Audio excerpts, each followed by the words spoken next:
ഒരുപാട് കസ്റ്റമേഴ്സ് എന്നോട് റിവ്യൂ ചെയ്യണമെന്ന് ആവശ്യപ്പെട്ട ഒരു മോഡലാണ് വി-ഗാർഡിൻ്റെ സാധാരണ 1 HP നമ്മുടെ വെള്ളത്തിനടിയിൽ ഉപയോഗിക്കുന്ന വിവോ SK-F110 ഗ്രാൻഡ് എന്ന് പറയുന്ന അവരുടെ 5 സ്റ്റാർ റേറ്റിംഗ് ഉള്ളൊരു മോഡൽ. കമ്പനി റെക്കമെൻഡേഷൻ അനുസരിച്ച് ഈ മോട്ടോർ ഉപയോഗിക്കേണ്ടത് 15 മീറ്റർ മുതൽ 30 മീറ്റർ വരെ ഹെഡ് റേഞ്ച് ഉള്ള സൈറ്റുകളിലാണ്. എന്നാൽ നമ്മളിത് ഫുൾ ഓപ്പണിങ്ങിലിട്ട് അടിച്ചു പോകും. എത്ര കറണ്ട് വരെ മാക്സിമം പോകാം എന്നുള്ളത് നോക്കും. കമ്പനി റെക്കമെൻഡേഷൻ അനുസരിച്ചുള്ള ഹെഡിലേക്ക് എത്തിയാൽ എത്ര കറണ്ട് വരെ കുറയുമെന്ന് നോക്കും.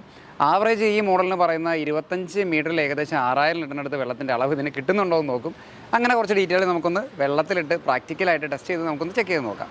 ഒരു ആവറേജ് വൈൻഡിങ് കോർ ലെങ്ത്തും അതേപോലെ തന്നെ ഫ്രെയിം സൈസ് ഇതിന് വരുന്നുണ്ട്.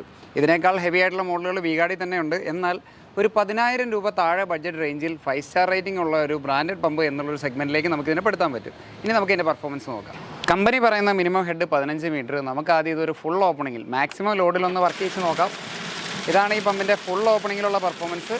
പക്ഷേ ഈ പറയുന്ന പോലെ തന്നെ നമ്മുടെ നോർമൽ റേറ്റഡ് കറണ്ടിൽ നിന്ന് ഒരു 1 ആമ്പിയറിന് മേലെയാണ് മോട്ടോർ ഇപ്പോൾ ഓടിക്കൊണ്ടിരിക്കുന്നത്. അപ്പോൾ നമുക്ക് തീർച്ചയായിട്ടും 15 മീറ്റർ എന്ന് കമ്പനി പറഞ്ഞിട്ടുണ്ടെങ്കിൽ ആ 15 മീറ്റർ തൊട്ട് മേലോട്ട് തന്നെ ഉപയോഗിക്കുന്നതാണ് ഏറ്റവും ബെസ്റ്റ് എന്ന് പറയുന്നത്. ഏകദേശം ഒരു 18 മീറ്ററിനടുത്തുള്ള ഹെഡിലുള്ള ഡിസ്ചാർജാണ് നിങ്ങളിപ്പോൾ കാണുന്നത്. ഏകദേശം കമ്പനി പറയുന്ന 8000 ലിറ്ററിനടുത്തുള്ള ഡിസ്ചാർജ് ഇപ്പോൾ ഈ പമ്പ് പുറത്തേക്ക് തള്ളുന്നുണ്ട്.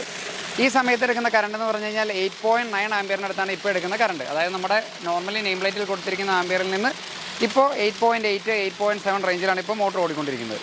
ഇനി കമ്പനി പറയുന്നത് ഏകദേശം 24 മീറ്ററിൽ 6000 ലിറ്ററിനടുത്ത് ഫ്ലോ റേറ്റാണ്. ഇപ്പോൾ നമ്മൾ കൊടുത്തിരിക്കുന്നത് 25 മീറ്ററിന് മേലെ കൊടുത്തിട്ടുണ്ട്. ഈ പറഞ്ഞ പോലെ തന്നെ നല്ല ഡിസ്ചാർജ് ഈ ഒരു സമയത്ത് വരുന്നുണ്ട്. എന്നാൽ ഈ സമയത്ത് എടുക്കുന്ന കറണ്ട് 7.4 ആമ്പിയറേ ഉള്ളൂ. ഇനി നമുക്കറിയേണ്ടത് ഇതിന് മാക്സിമം 30 മീറ്റർ ഹെഡ് കിട്ടാൻ സാധ്യതയുണ്ടോ എന്നുള്ളതാണ്. നമ്മുടെ ഓൾമോസ്റ്റ് ഷട്ട് ഓഫ് ഹെഡ് എന്ന് പറഞ്ഞു കഴിഞ്ഞാൽ 33 മീറ്ററിൻ്റെ മേലെ പോയിട്ടുണ്ട്. അപ്പോൾ തീർച്ചയായിട്ടും 30 മീറ്റർ ഹെഡിലേക്ക് നമുക്ക് അത്യാവശ്യം ഡിസ്ചാർജ് കിട്ടും. എന്നാൽ നമ്മൾ റെക്കമെൻഡ് ചെയ്യുന്നത് ഏകദേശം ഒരു 28 മീറ്റർ വരെയുള്ള സൈറ്റ് ഹെഡിലേക്കാണ് ഈ പമ്പ് നമുക്ക് റെക്കമെൻഡ് ചെയ്യാൻ പറ്റുക. ആ ഒരു സമയത്ത് എടുക്കുന്ന കറണ്ട് ആണെങ്കിൽ വെറും 6.8 ആമ്പിയറും ഉള്ളൂ. ഓക്കെ, 10,000 രൂപ താഴെ ബഡ്ജറ്റ് റേഞ്ചിൽ 5 സ്റ്റാർ റേറ്റിംഗ് ഉള്ള ISI ഉള്ള ആവറേജ് ഈ ഒരു 30 മീറ്റർ ഹെഡ് റേഞ്ചിലേക്കല്ല, എന്നാൽ 28 മീറ്റർ വരെ നല്ല ഡിസ്ചാർജ് ഉള്ള ഒരു മോഡലാണ് നോക്കുന്നതെങ്കിൽ ഇത് നിങ്ങൾക്ക് സ്യൂട്ടബിൾ ആയിട്ടുള്ളൊരു മോഡലായിരിക്കും. താങ്ക്